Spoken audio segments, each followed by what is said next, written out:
Alhamdulillah, tsumma alhamdulillah, nahmaduhu wa nasta'inuhu wa nasta'dinuhu wa nastaghfiruhu wa natubu ilayhi wa na'udzu bihi min shururi anfusina wa min sayyiati a'malina.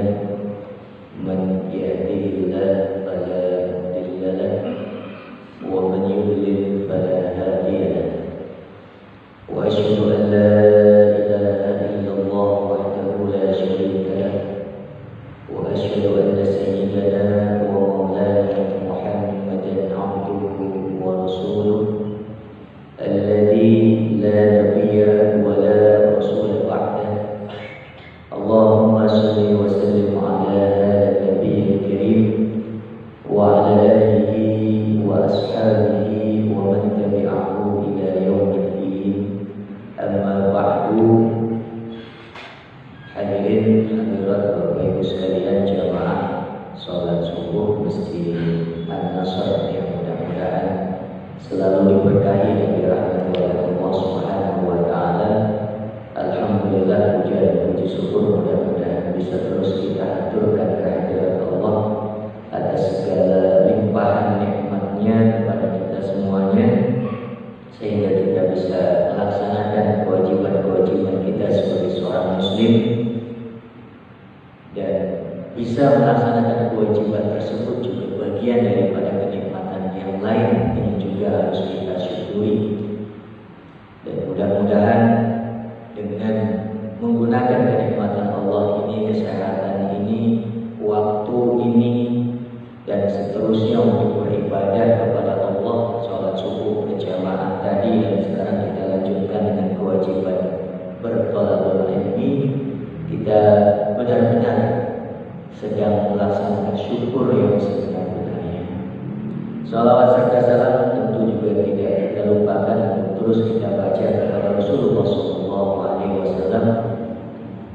Mudah-mudahan kita yang hadir di majelis ini, keluarga kita semuanya, termasuk di antara umatnya yang akan mendapatkan syafaat beliau di yaumil qiyamah. Amin ya rabbal alamin. Hadirin hadirat jemaah sekalian, tema kita pada kesempatan pagi hari ini tentang fikih ayah. Fikih keluarga. Di dalam keluarga itu ada banyak pihak, ada ayah, ibu, anak, dan seterusnya. Nah, kita akan berbicara tentang ayahnya, hukum-hukum terkait ayah, tetapi tentu tidak semua hukum, karena ada banyak hal yang akan kita bahas pada semuanya. Mungkin nanti lebih banyak kepada hukum-hukum terkait finansialnya, terkait harta, hubungan seorang ayah dengan keluarga, terutama anaknya, terkait harta itu bagaimana. Karena ketika bicara ayah, tentu hubungannya adalah dengan anak. Kalau suami berarti dengan istrinya. Saya akan awali tentang hukum terkait ayah ini dari sirah Nabi Sallallahu Alaihi Wasallam, agar kita tidak hanya bicara hukumnya, tapi juga bagaimana sirah Nabi Sallallahu Alaihi Wasallam dan kedudukan juga seorang ayah di dalam syariat itu seperti apa. Dulu di zaman Rasul Sallallahu Alaihi Wasallam, beliau pernah kedatangan seorang pemuda yang tiba-tiba datang mengadukan perilaku ayahnya kepada Rasul Sallallahu Alaihi Wasallam. Kata pemuda ini, ya Rasulullah, inna abi qad akhadha mali. Ya Rasulullah, sungguh ayahku ini telah mengambil hartaku. Maka kata Rasul Sallallahu Alaihi Wasallam, kalau begitu panggil ayahku ke sini. Maka pulanglah si pemuda untuk memanggil ayahnya agar nanti dihadapkan kepada Rasulullah Sallallahu Alaihi Wasallam. Dan sementara si pemuda ini pulang, Jibril kemudian turun menghadap kepada Rasulullah Sallallahu Alaihi Wasallam. Yang pertama kata Jibril, Innallaha yuqri'uka salam. Allah kirim salam untukmu ya Rasulullah. Kemudian yang kedua kata Jibril, nanti kalau ada orang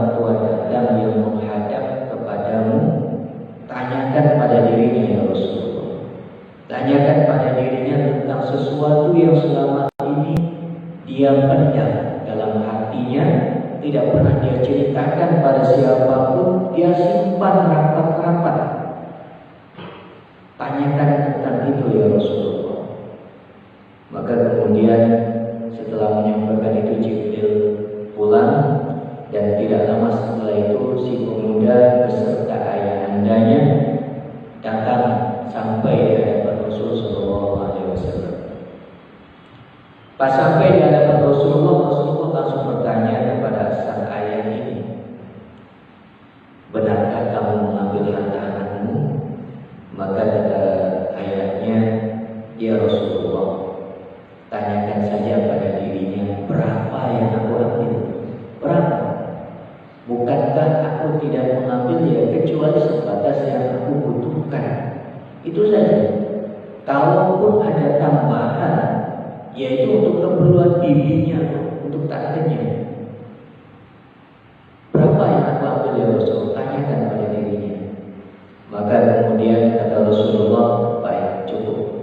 Sekarang saatnya kamu menceritakan, kamu sampaikan, gampangnya kalau bahasa kita ya kamu tahan saja semua yang selama ini kamu tahan.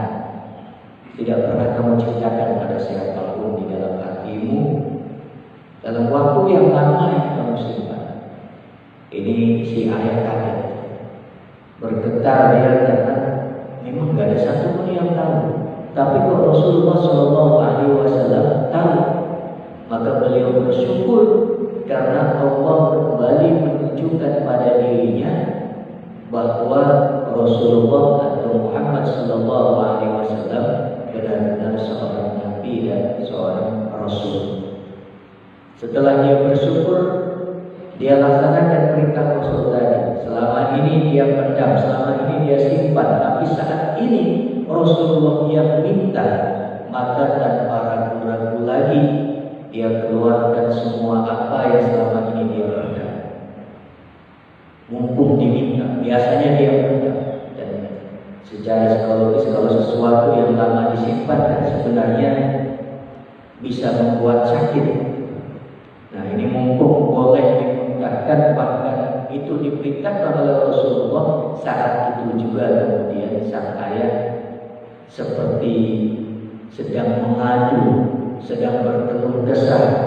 Cuma orang Arab lah, kalau sedang berkeluh kesah itu di antara mereka banyak yang keluh kesahnya disampaikan dalam bentuk syair.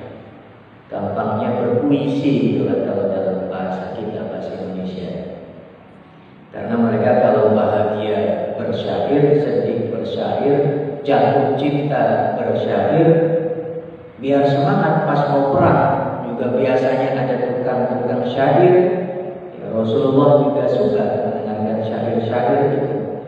Nah, termasuk si ayah, dia mengadu kepada Rasulullah dengan syair-syair. Beliau mengatakan, "Udawtuka mawludan wa kuntuka yafi'a, tu'allu bima ajni 'alaika wa tanhar. Idza laylatun tawfatka bisukni lam abid, lisuknika illa sahir adamal madu.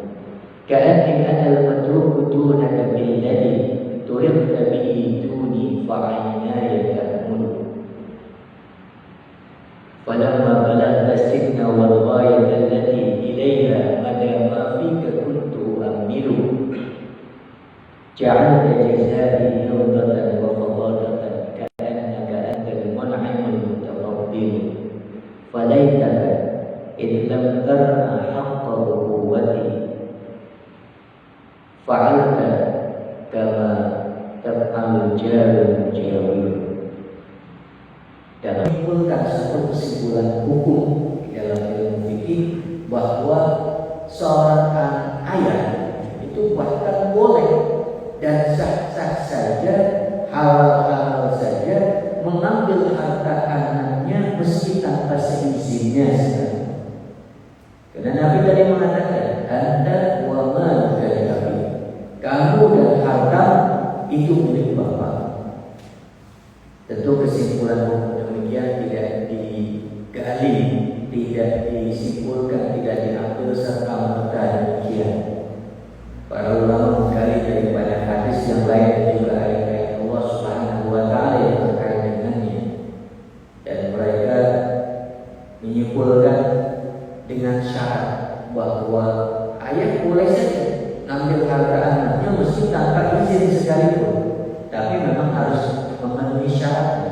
Apa syaratnya? Ketika si ayah memang sedang butuh, dia tidak punya yang bisa dia pakai, dia tidak punya apa-apa, anaknya punya. Pas lagi butuh seperti itu dan tidak ada pemasukan, tidak ada yang memberi nafkah, ya anak, maka dia boleh mengambil harta anaknya meski tanpa izin sekali. Yang kedua, selain karena butuh, anaknya memang ada harta yang bisa diambil. Kalau nggak ada ya itu nggak boleh. Ada yang bisa diambil. Dan yang ketiga, mengambilnya hanya boleh sebatas yang dibutuhkan oleh si ayah, tidak boleh lebih.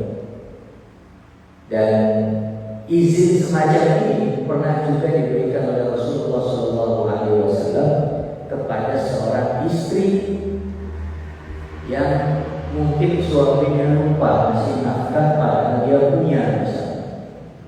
Dulu Rasulullah SAW pernah kedatangan seorang istri namanya Hindun, kita kenal ya.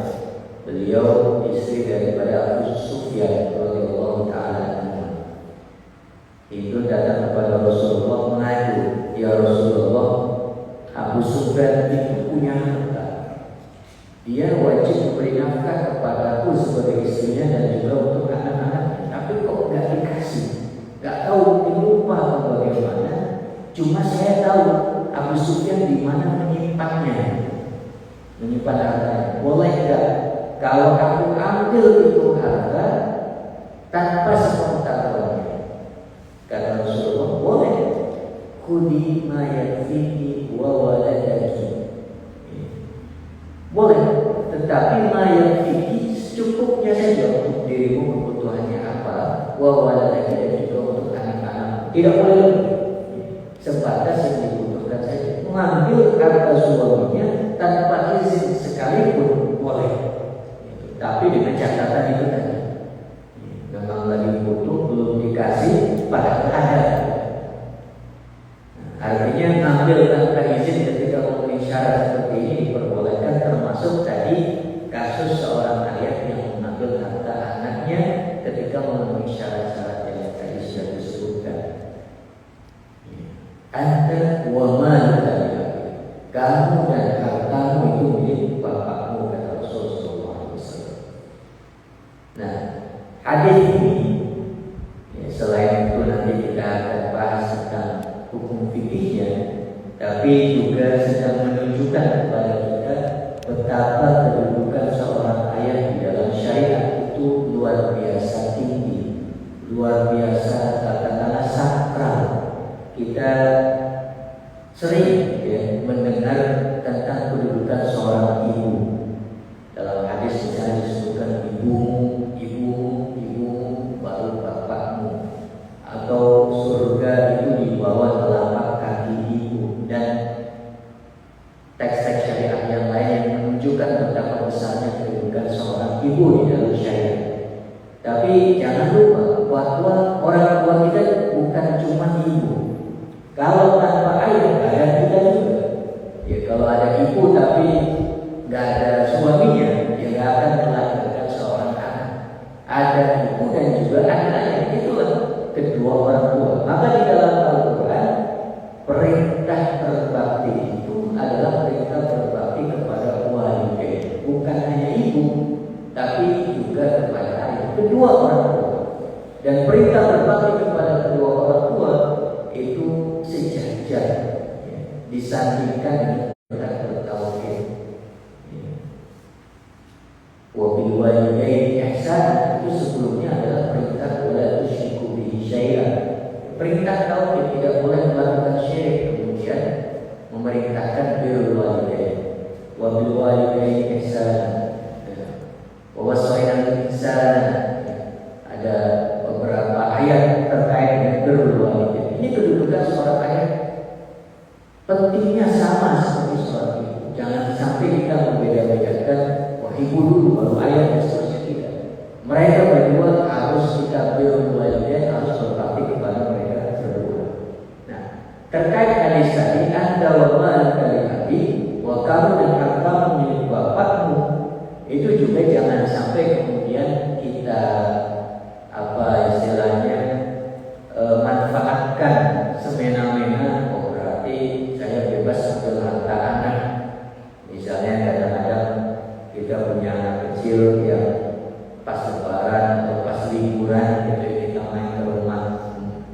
tua kita, berarti neneknya, anak-anak kita, atau mungkin ada tantenya, pamannya ngasih uang ke anak kita yang masih kecil, ngasih angpau dan seterusnya. Maka secara hukum syar'i uang tersebut tetap milik si anak. Tidak lantas gara-gara hadis tadi berarti saya boleh memanfaatkan uang itu.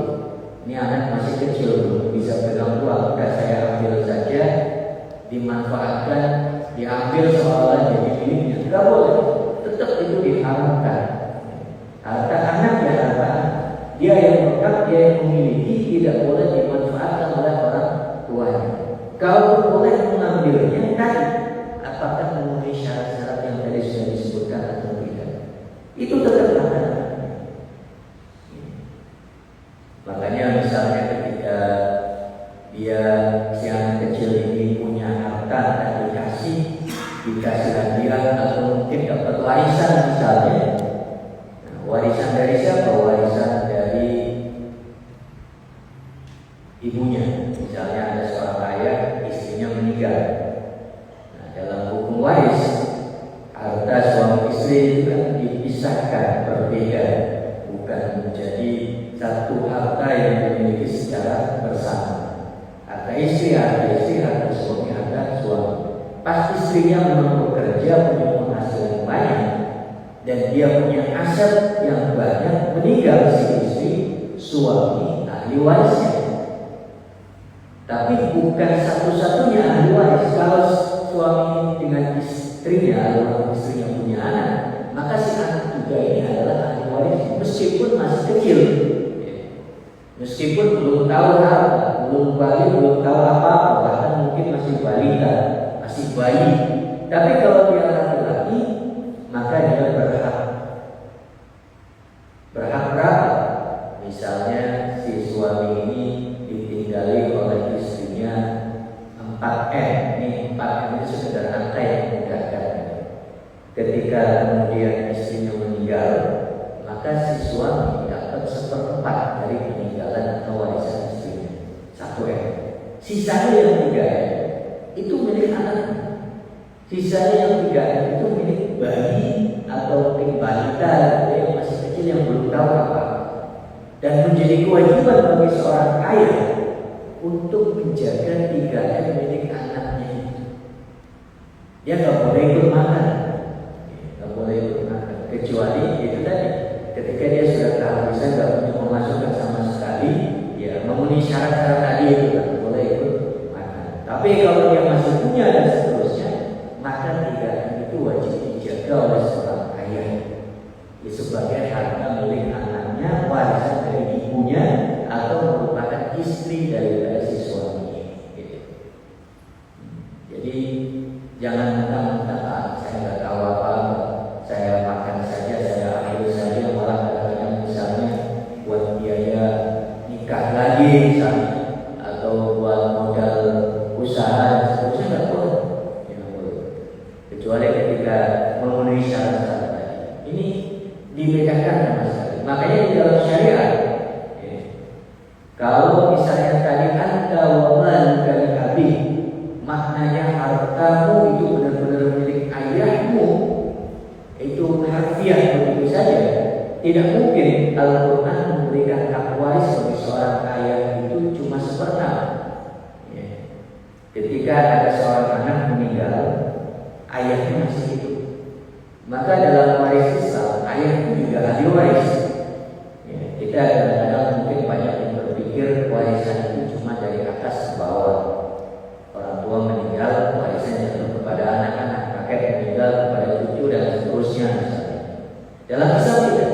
Bisa jadi warisan juga jatuh ke atas. Ya tidak ada secara ke atas.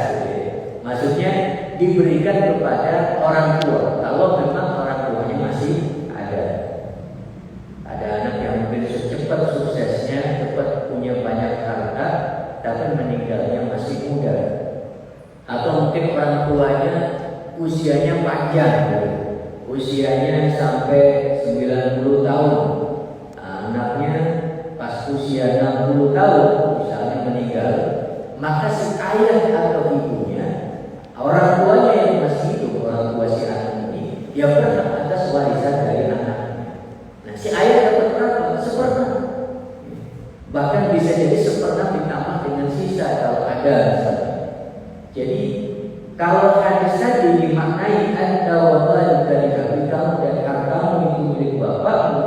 Itu harusnya warisan. Kalau anak meninggal, ayah dapat semuanya. Tidak. Ya ayah cuma dapat seperempat itu. Nggak dapat semuanya. Ini menunjukkan bahwa anta wa maluka li abik, hadis ini tidak serta-merta diambil kesimpulan bahwa harta anak itu harta ayah. Tidak. Itu sekedar menunjukkan tentang kebolehan dari Rasulullah SAW seorang ayah mengambil harta anaknya. Maka para ulama bahasa ketika menafsirkan hadis ini menjelaskan lam di dalam kata li abi tadi dalam hadis Nabi itu bukan lam milkiyah, bukan lam untuk menunjukkan kepemilikan bahwa hartamu milik bapakmu, itu tidak. Tapi hartamu itu boleh diambil oleh bapakmu, ya sepanjang memenuhi syarat-syarat yang tadi disebutkan. Boleh diambil tanpa izin sekalipun dan seterusnya tadi. Ini lamnya bukan lam miliknya, tapi lam limubah, lam untuk membolehkan seorang ayah mengambil hartanya ketika memenuhi syarat. Buktinya tadi di warisan seorang ayah cuma dapat 1/6 dari peninggalan anaknya. Tidak semuanya. Kalau semuanya nggak ada ahli waris yang lain dapat, cuma buat ayah saja tidak. Ahli waris yang lain juga dapat 1/6 buat ayahnya. Ya, yang lain mungkin istrinya berarti dapat 1/8. Yang lain lagi misalnya anak-anaknya itu juga dapat. Ini makna hadis saya. Anta wa maluka li abik. Maka hubungan seorang ayah dan seorang anak ketika kita bicara tentang finansial atau tentang harta, ada beberapa hal yang dibahas oleh para ulama, misalnya tentang kewajiban nafkah, kemudian nanti tentang hibah seorang ayah kepada anak, dan tentu ketika ayah meninggal ada hubungan waris. Terus kalau wasiat bagaimana? Kalau wasiat ada hubungannya, ya kecuali kalau anaknya ridho. Maksudnya ada hubungannya bagaimana? Anak itu kan ahli waris dari ayahnya. Dan kata Rasulullah SAW, la wasiyata li walidin, tidak ada wasiat untuk ahli waris. Tidak ada wasiat untuk ahli waris. Wasiat dia hanya kepada ahli waris. Nah, kita bahas hubungan hartawi ini seorang ayah kepada anaknya. Pertama dari sisi nafkah, seorang ayah wajib memberi nafkah kepada anaknya. Mulai dari kecil, tentang kasih itu kewajiban ayah. Kasih itu kewajiban ayah meskipun dimiliki oleh ibunya. Maksudnya ya kalau misalnya ibunya nggak mengeluarkan kasih, ya dia wajib untuk menyediakan entah dari mana caranya, mungkin beli penggantinya atau mungkin disusukan kepada orang lain atau menjadi saudara sepersusuan dengan kakak-kakaknya misalnya dan seterusnya. Tapi yang jelas kewajiban seorang ayah ya salah satunya memberi nafkah dari kecil, gitu. Dari lahir bahkan sejak mengandung ibunya dan seterusnya. Kemudian sampai besar, mulai dari makannya, pakaiannya, itu semua kewajiban ayah. Sampai kapan kewajiban nafkah untuk si anak? Tergantung jenis kelaminnya. Kalau dia laki-laki, maka kewajibannya adalah sampai balik. Kalau sudah balik, mayoritas ulama mengatakan sudah tidak ada kewajiban. Usianya misalnya 15 tahun, itu sudah balik. Secara hukum syar'i itu sudah tidak ada kewajiban bagi ayahnya untuk memberi nafkah kepada anaknya yang 15 tahun ini. Karena memang kalau di masa dulu, ya 15 tahun sudah balik, mereka sudah diizinkan berperang. Rasulullah kalau lihat ada anak kecil ikut perang, itu ditanya, kamu usianya berapa? Kalau dulu 15 tahun suruh pulang, nggak boleh ikut. Walaupun kadang-kadang ada yang tetap gitu, memaksakan ikut perang. Nah, di zaman itu mereka bisa menghidupi dirinya sendiri ketika 15 tahun yang kita anggap masih kecil. Nah, kalau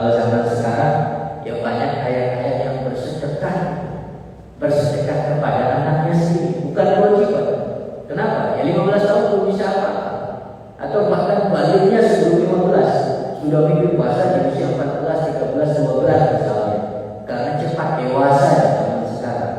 Maka ketika dia sudah balik di usia seperti itu, secara syariat tadi tidak ada kewajiban, cuma ayahnya tetap memberi nafkah, itu nafkah yang sifatnya sunnah. Jadi sedang seperti bersedekah. Cuma bersedekahnya paling penting. Kenapa? Karena dia sedekah kepada darah dagingnya sendiri, kepada orang terdekatnya, ahli warisnya. Itu paling jauh lebih besar daripada sedekah kepada yang lain. Jadi sifatnya sedekah. Itu kalau ada, walaupun ini pandangan jumhur. Dalam pandangan sebagian ulama dalam madhab Hambali ada yang mengatakan enggak sih, enggak pada saat balik itu kemudian dilepas begitu saja. Tapi sampai ketika si anak ini benar-benar sudah punya pemasukan, punya penghasilan, sampai saat itulah baru kemudian dia bisa dilepaskan. Ini dalam madhab Hambali. Tapi jumhur mayoritas tidak mengatakan demikian. Ini kalau perempuan sampai kapan? Para ulama mengatakan perempuan itu wajib diberi nafkah oleh ayahnya sampai dia bersuami. Nah, bersuaminya itu para ulama berbeda pendapat. Batasnya kapan? Ada yang mengatakan saat akad sudah dilakukan, akad nikah, sudah mobil itu nikah atau tazwijah misalnya, sejak saat itu ayah sudah lepas tanggung jawab harta nafkahnya kepada putrinya. Tapi ada yang mengatakan enggak, akad dulu. Sampai kapan? Sampai terjadi dukul gitu. Suaminya sudah mendahului istrinya, itu baru bebas. Nah ini sesuatu yang tidak bisa kita ketahui gitu. Tapi ya minimal sampai akad gitu. Itu sudah lepas tanggung jawab suaminya setelah itu. Bukan hanya nafkahnya, termasuk pengawasan syariatnya, tanggung jawab neraka surga itu seperti sudah diserahkan sepenuhnya kepada suaminya. Ini seorang perempuan. Nanti ketika misalnya suaminya meninggal atau bercerai dan seterusnya, kembali lagi menjadi tanggung jawab ayahnya. Meskipun itu sudah besar. Para ulama sampai mengatakan walaupun sampai berusia 50 tahun misalnya, ya tetap itu tanggung jawab ayahnya kalau ayahnya masih ada dan kebetulan memang punya harta seperti itu. Itu kalau perempuan, kalau perempuan. Tapi kalau laki-laki tadi sampai balik.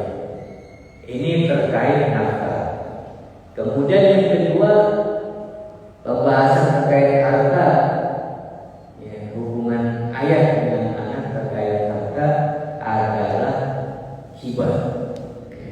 Jadi seorang ayah mungkin saja diberikan hibah bukan saja pada orang lain, tapi hibahnya kepada anak. Maka ada aturannya. Apa aturannya? Rasulullah SAW mengatakan, ittaqullaha fi auladikum, ittaqullaha fi auladikum. Bertakwalah kamu kepada Allah Subhanahu wa taala, adillah. Dari hadis ini para ulama berbeda-beda kesimpulan. Ada yang mengatakan hibah kepada seorang anak yang diberikan ayahnya itu wajib adil. Kenapa? Nabi memerintahkan ittaqullah, bertakwalah kepada Allah terhadap pemberian kepada seorang anak, itu wajib adil. Tapi ada juga ulama yang mengatakan perintah di situ tidak sampai menjadi sebuah kewajiban. Itu sunnahnya adil. Ya, terlepas apakah wajib adil atau cuma sunnah saja, tapi sebaiknya adil. Kenapa? Kata para ulama yang mengatakan wajib, berbahaya kalau adil. Kenapa? Itu bisa jadi bom waktu kalau hibah kepada anak-anak jumlahnya anaknya 5. Tapi gak adil. Ada yang dikasih banyak, ada yang dikasih sedikit. Nanti suatu saat bisa jadi ada yang protes, ada yang marah, ada yang merasa kenapa bapak biasanya beda gitu. Ketika ngasih kepada kakak atau ngasih kepada adik segini, kok ke saya cuma segini. Ada perasaan tercabik atau merasa tidak disayang dan seterusnya. Dan itu berbahaya. perilaku ayah yang tidak adil semacam ini menimbulkan, dikhawatirkan gitu ya, seorang yang tadi merasa tidak diadili, ya, tidak diadili, tidak diberikan secara adil, kemudian melihat kakaknya jadi ada kebencian misalnya, dia lebih dicintai adiknya, dilihat jadi benci misalnya. Khawatir muncul seperti itu. Para ulama tadi ada yang mengatakan itu wajib, tapi ada juga yang mengatakan itu sunnah. Maka hati-hati ya, terlepas kita mau mengambil pandangan yang mana, saya lebih cenderung memang pandangan para ulama yang mengatakan wajib sebagai tindakan hati-hati, ambil yang penting adil dalam prakteknya. Biar apa itu tadi? Bom waktunya enggak, kita minimalisir peluang terjadinya perpecahan di antara para harus adil, harus adil. Nah, adil tentu maknanya tidak harus rata, bisa jadi sesuai keperluan. Nanti anak-anak yang lain bisa dikasih tahu dia butuhnya banyak, begini dikasih segini. Nah, kamu kan sudah bekerja, butuhnya sedikit, ya udah dikasih. Adilnya bisa dilihat juga dari sisi seperti itu. Yang penting adil. Ini hibah yang pertama. Kemudian berikutnya terkait hibah ini, para ulama mengatakan kalau hibah diberikan kepada orang lain ketika sudah ada serah terima, mobil tuh saya terima pemberianmu, saya dikasih laptop, dikasih motor, dikasih mobil, atau mungkin dikasih rumah, diberikan oleh orang lain ketika sudah diterima, maka orang lain tidak berhak lagi atas apa yang sudah terlanjur diberikan, sudah pindah ke pemilikan. Ya, gampangnya adalah ini sudah ganti nama, itu lebih aman. Gitu. Nah, itu sudah selesai. Tidak boleh diminta lagi oleh orang yang memberi. Tapi kasus hibah dari ayah beda. Kalau hibahnya dari ayah, seorang ayah punya hak. Hak apa?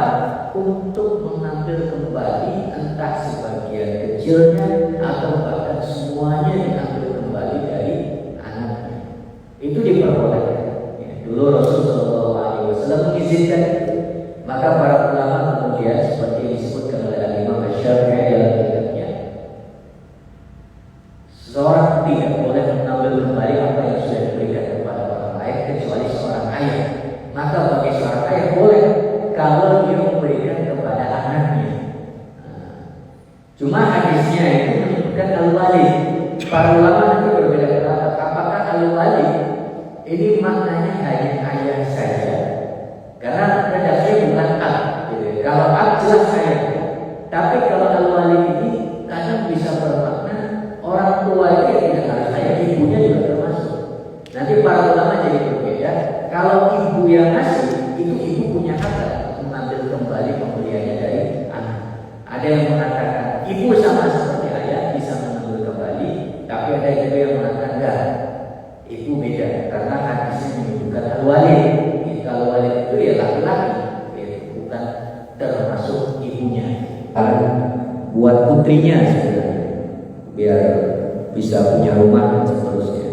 Nah, suatu saat setelah diberikan oleh suami si putri ini, mertua menantu daripada si ayahnya itu ganti nama, ya namanya jadi suami istri, sertifikatnya. Tapi tidak dipakai keseluruhan tanahnya, hanya sebagian. Nah, sisanya itu oleh si ayah dimanfaatkan kembali, entah untuk apa seperti itu. Padahal sisanya secara hitam di atas putih sertifikatnya itu sudah milik anak dan menantunya. Tapi dia ambil kembali, ngobrol sebenarnya sama anaknya. Anaknya sih gak ada masalah putrinya, tapi justru yang menolak ya, dan menolaknya secara keras malah menantunya. Nah itu karena secara hitam putih sertifikatnya milik mereka, ya di dunia kalah sih sebenarnya. Cuma secara syariat boleh sisanya dimanfaatkan kembali oleh ayahnya, boleh-boleh saja. Dan si anak wajib untuk memberikan kembali, itu masih ada, tidak boleh dilarang sama sekali.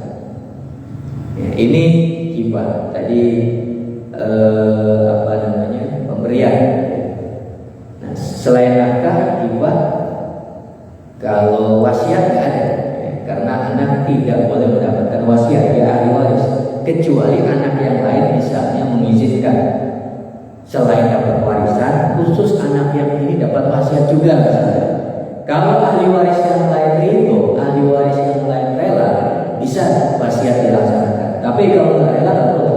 Udah dapat waris aja, nggak boleh ikut-ikutan juga mendapatkan harta dari almarhum secara wasiat, hanya secara waris saja. Nah, maka yang terakhir adalah tentang waris. Waris tadi ayat sudah disebutkan hak dari anaknya 1/6 atau bahkan 1/6 plus sisa kalau ada seperti itu. Tapi kalau seorang anak dari ayahnya dapat berapa? Tergantung anaknya laki-laki atau perempuan. Disebutkan di dalam surat An-Nisa, ya. Surat An-Nisa ayat ke-11. Ya. Yusikumullahu fi auladikum lidzakari mithlu hadzil unthayain. Jadi Allah Subhanahu wa taala itu bicara tentang warisan untuk anak-anaknya, redaksinya yusikumullah, Allah berwasiat. Redaksinya sampai Allah berwasiat, saking pentingnya pemberian harta waris kepada seorang anak atau ya warisan secara umum gitu. Itu yusikumullah, Allah berwasiat untuk kalian wahai umat tentang harta warisan bagi anak-anak. Bahkan di ayat terakhirnya atau bagian terakhir dari ayat 11 wasiat dari Allah itu juga disebutkan. Jadi saatnya berulang.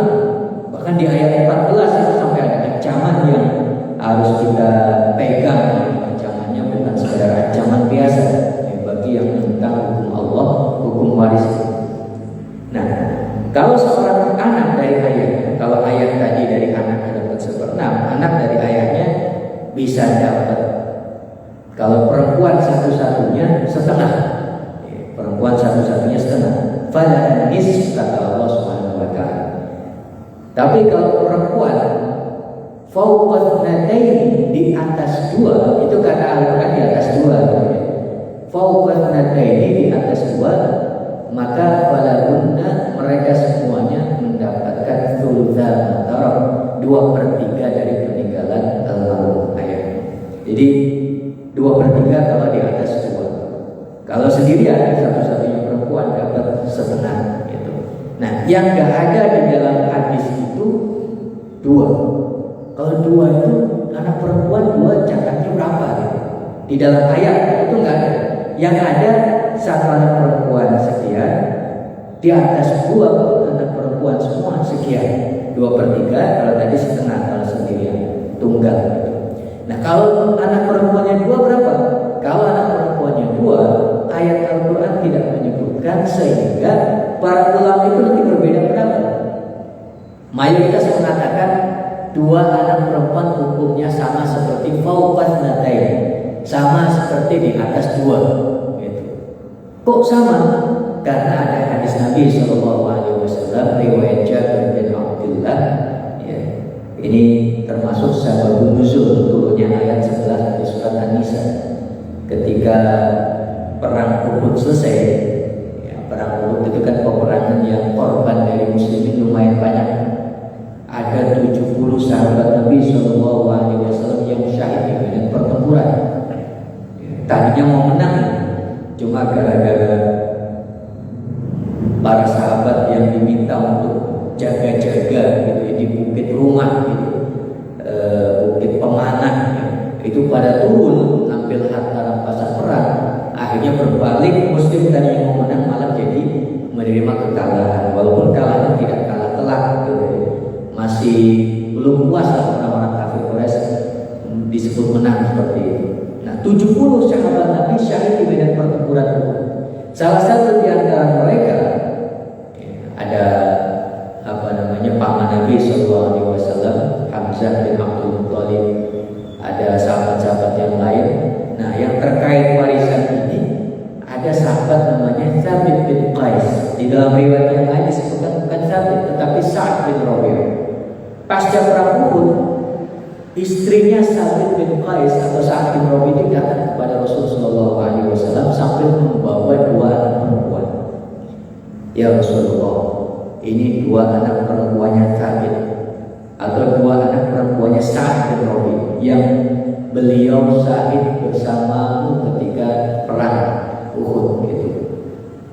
Beliau bersama perang Uhud dan beliau syahid di medan pertempuran Uhud. Maka beliau punya harta meninggal. Cuma hartanya diambil sama adiknya. Adiknya almarhum, berarti paman dari dua putri ini, paman dari dua perempuan ini. Ini kira-kira bagaimana penyelesaiannya ya Rasulullah? Karena mereka juga butuh harta. Mereka tidak akan bisa nikah gitu, kalau nggak punya harta ini. Rasulullah SAW kemudian diam karena memang belum ada jawaban. Kata Rasulullah, yaqdillah amra. Nanti pasti Allah akan memberikan keputusan. Tunggu. Gitu. Jadi Nabi pun kalau nggak tahu ya dia langsung memutuskan begini begitu. Karena agama ini bukan milik Rasulullah, bukan milik Muhammad SAW. Ini agama milik Allah, semuanya dari Allah. Ketika hukum itu belum ada, Rasulullah juga tidak mengatakan dari dirinya begini-begini, tidak. Tunggu saja nanti Allah akan memutuskan. Dan benar tidak lama setelah itu turun ayat yusikumullahu fi auladikum lidzakari mithlu hadhil unthayayn itu.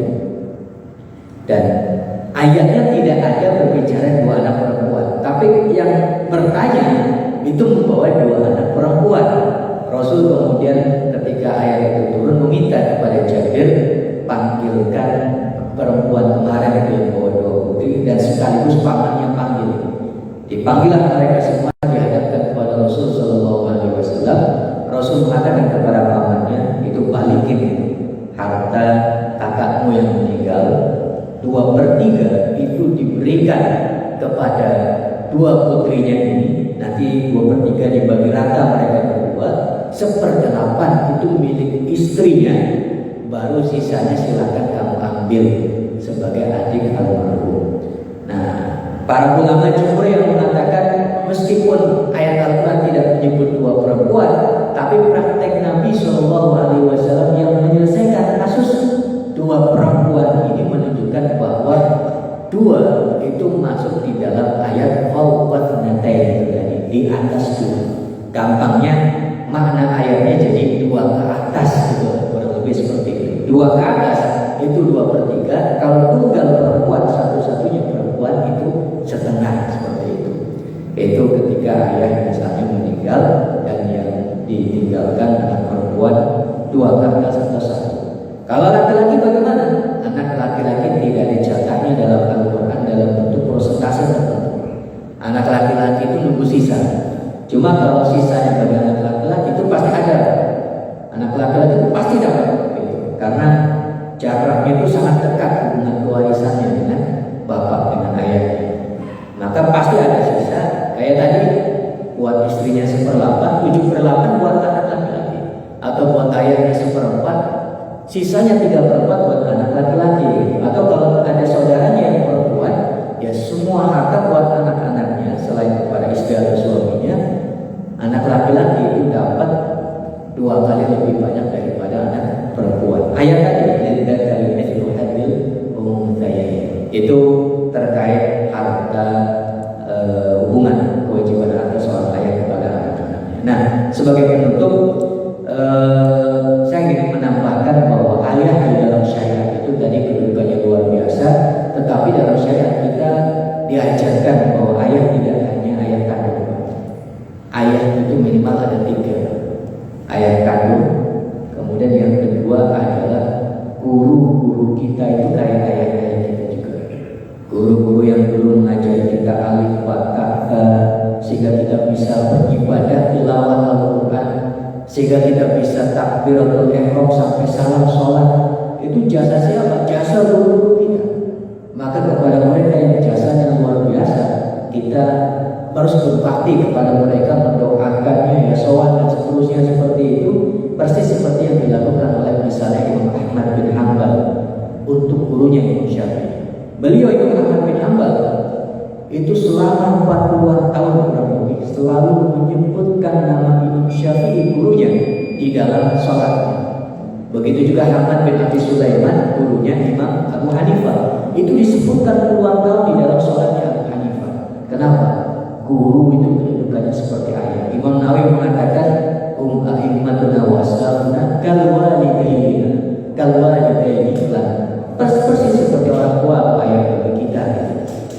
Itu ayat dulu. Yang ketiga, ayat siapa? Ini lebih dari sekedar ayat, lebih dari sekedar guru, bahkan wajib kita hormati, wajib kita cintai, melebihi daripada apapun bahkan dari ayat kandung kita.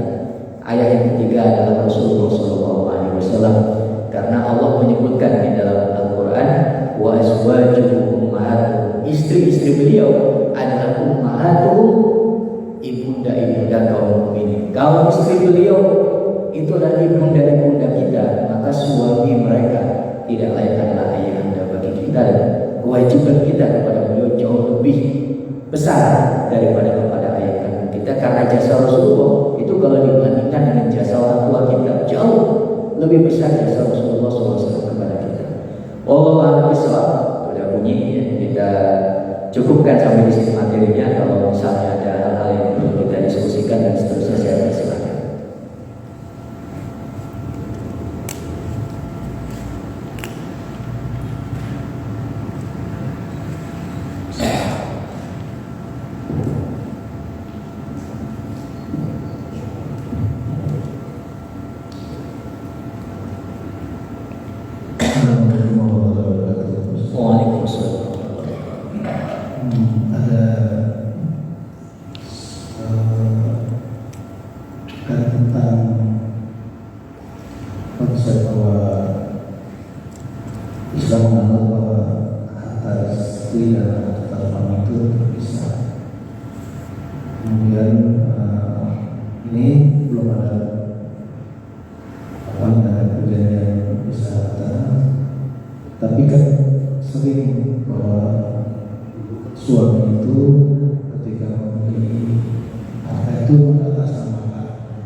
Saya kurang jelas tentang kata gonok ini.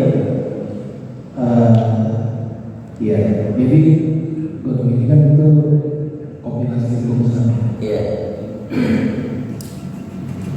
Ya itu. Pertanyaannya tentang apa? Saya satu superlitan kata. Kalau itu misalnya tanah itu di atas namakan istri. Oh, atas nama. Tapi kalau saya yang bekerja itu kan suami. Di atas namakan istri. Apakah dengan di atas namakan istri itu sudah otomatis menjadi harta istri? Ataukah ini bahwa yang berusaha uangnya adalah uang untuk suami itu tidak otomatis menjadi harta istri, tapi tetap atas suami? Ya. Atas. Ya. Memang atas nama itu menjadi sesuatu yang rumit ya, di kehidupan kita sekarang. Kayak tadi kasus yang saya sampaikan, ada seorang anak yang diberikan oleh ayahnya satu lahan, satu tanah seperti itu, kemudian dia bangun di atasnya bangunan, tapi ada sisa. Kemudian ayahnya mengambil kembali sisa itu. Cuma secara hukum pertanahannya itu suratnya udah, sertifikatnya udah milik anaknya, anak dan menantunya. Tapi secara syariat ayah boleh ngambil sisa itu, karena memang ngambil pemberian seorang ayah gitu, yang diberikan kepada anaknya itu boleh-boleh saja. Secara syariat boleh hukumnya diambil, tapi ya itu tadi, kalau terjadi konflik yang punya sertifikat yang menang gitu. Nah begitu juga kasus istri misalnya. Ketika seorang suami punya tanah tapi atas nama istri. Nah atas nama ini apakah hanya sekedar pinjam nama atau memang diberikan kepada istri? Itu yang ya suaminya yang tahu, istrinya yang tahu gitu. Kalau memang itu hanya sekedar pinjam nama biar dia terkena banyak pajak misalnya gitu ya, udah pinjam nama orang lain gitu. Orang lainnya istri sendiri misalnya. Nah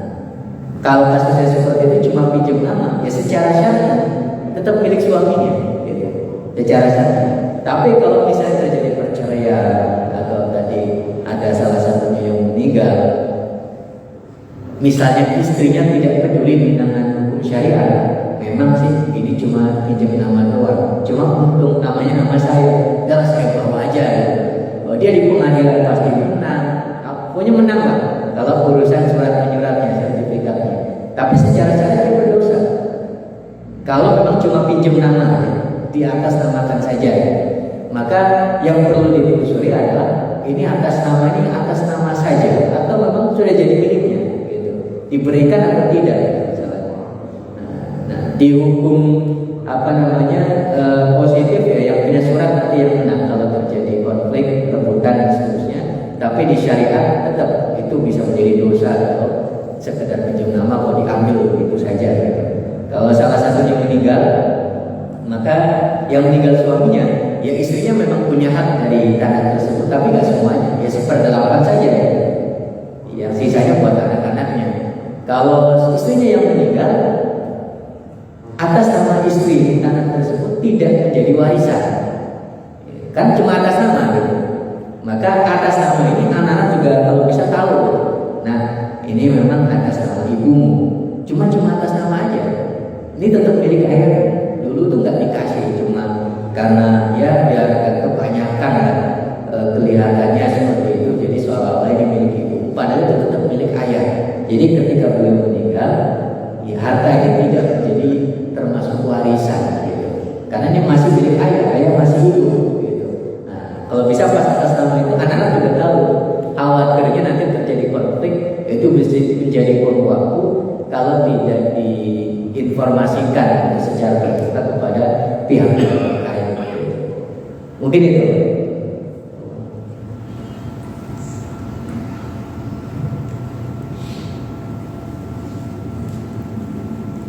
Gak ada yang lain? Cukup? Ya, gak ada. Ya, kalau gak ada, kita tutup dengan doa